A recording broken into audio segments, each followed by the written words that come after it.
the ultimate goal that these people have in mind is the goal to create a one world government run by the banking industry, run by the bankers, and they're doing it in sections. The European currency, the euro, and the European Constitution is one part of it. Now they're trying to do it in America with the North American Union, right? And they want to create a new currency called the Amero, right? And the whole agenda is to create a one world government where everybody has an RFID chip implanted in them. All money is to be in those chips, right? There'll be no more cash. And this is given me straight from Rockefeller himself. This is what they want to accomplish. And all money will be in your chips. And so instead of having cash, anytime you have money in your chip, they can take out whatever they want to take out whenever they want to. If they say you owe us this much money in taxes, they just deduct it out of your chip digitally. Total control. Total control. And if you're like me or you, and you're protesting what they're doing, they can just turn off your chip. And you have nothing. You can't buy food. You can't do anything. It's total control of the people. And that chip's connected to a database that has your purchasing records, what you do, what everything, you sell. Everything is in there, you know? And so they want a one world government controlled by them, everybody being chipped, all your money in those chips, and they control the chips, and they control people. And you become a slave. You become a serf to these people. That's their goal. That's their intentions. Eric, can you be specific about when you met Rockefeller, how it happened in these discussions? I met Rockefeller through a female attorney I knew who called me up one day and said, one of the Rockefellers would like to meet you. I had made a video called Mad as Hell, and he'd seen the video and wanted to meet me and knew I was running for governor of Nevada. So sure, I'd love to meet him. And I met him and I liked him, and he was a very, very smart man. And we used to talk and share ideas and thoughts. And he's the one who told me 11 months before 9/11 ever happened that there was going to be an event. Never told me what the event was going to be, but there was going to be an event. And out of that event, we were going to invade Afghanistan to run pipelines from the Caspian Sea. We were going to invade Iraq, you know, to take over the oil fields, establish a base in the Middle East, and make it all part of the New World Order. And we'd go after Chavez in Venezuela. And sure enough, later, 9/11 happened. And I remember he was telling me how how you're going to see soldiers looking in caves for people in Afghanistan and Pakistan and all these places. And there's going to be this war on terror, which is no real enemy. And the whole thing is a giant hoax, you know, but it's a way for the government to take over the American people. He told you it was going to be a hoax. Oh, yeah. Oh, yeah. There's no question. He says, there's going to be war on terror. And he's just laughing. There's no... Who are we fighting? I mean, why do you think 9/11 happened and then nothing's happened since then? Do you think that our security is so great here that these people who pulled off 9/11, who were able to, can't knock down another plane? Come on, it's ridiculous. 9/11 was done by people in our own government and our own banking system to perpetuate the fear of the American people into subordinating themselves to anything the government wants them to do. That's what it's about, and to create this war, this endless war on terror. And that's why and that was the first lie. And the next lie was going into Iraq, you know, to get Saddam Hussein out with his weapons of mass destruction. That was the next lie. Now, specifically, this was a little over 6 years ago.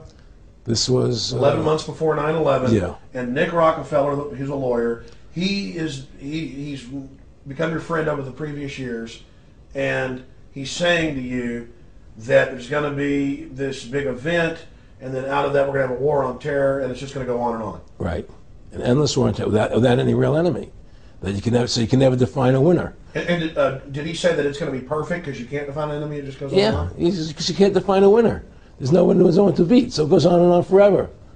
And they can do whatever they want. They scare the hell out of the American public. Look, this whole war on terror is a fraud. It's a farce. It's very difficult to say it out loud because people are intimidated against saying it. Because if you say it, they want to make you into a nutcase. Let's But be the truth has to come out. That's why I'm doing this interview. The fact of the matter happens to be that the whole war on terror is a fraud. It's a farce. Yeah, there's a war going on in Iraq because we invaded Iraq, and people over there fighting, you know. But the war on terror, it's a joke, you know. And until we discover what really happened on 9/11 and who was responsible for 9/11, because that's where the war on terror emanates from. That's where it comes from.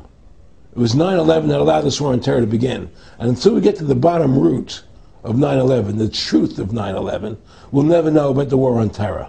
Aaron, you said that he was, and I think it's important, and I know this about the Rockefellers from Dr. Dennis Cuddy and many others who literally, you'll be 20 years old in a lunch line at college, and no, there's David Rockefeller. And here's your, I mean, they're experts at recruiting and getting what they call players, and that clearly he was, I mean, I want to make it specific and just get you to reiterate what you said last night about you got 30% of the vote, you were having an effect, you made mad as hell, they knew that you'd started the Constitution Party, they knew that you were somebody who was taking action and getting things done, you'd already made some big films, had a lot of other successes, right. So they were trying to recruit you, and didn't it come down to the point of, hey, we are here to recruit you, and don't worry, your chip's going to say, don't mess with us, you know, this guy's don't touch. Yeah, yes, that did happen. I was definitely being recruited, but it's more subtle than that. Well, in your words, just go through the process, and then what he said. Well, what it is remember we were friends, and we used to